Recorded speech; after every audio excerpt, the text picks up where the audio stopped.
Isang pinagpalang araw sa inyong lahat. Tayo po'y magninilay sa salita ng Diyos, ang pinagmumulan ng awa at tawa ng ating buhay, ang salitawa. We are now on the 6th day of our Christmas octave. Ngayon po, ang aming diocese ay nagagalak at nagpupuri sa Diyos sapagkat sa araw na ito ay may maoordinahan po sa amin na bagong pari, si Reverend Gio Respondo. Congratulations, Kabalens. May the Lord bless you and your ministry. Tampok sa ating ebanghelyo ngayon yung isang prophetess na nagangalang Ana na sabik na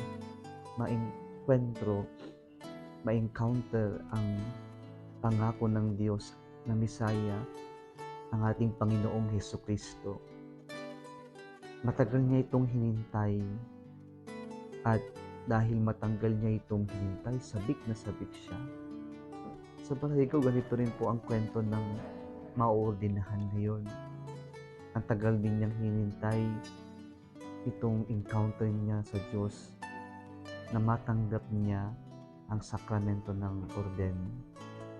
Kaya palagay ko gaya ni Propeta Ana, ang ating maordinahan ngayon na si Reverend Gio ay sabik na sabik din sa pasyon na ito.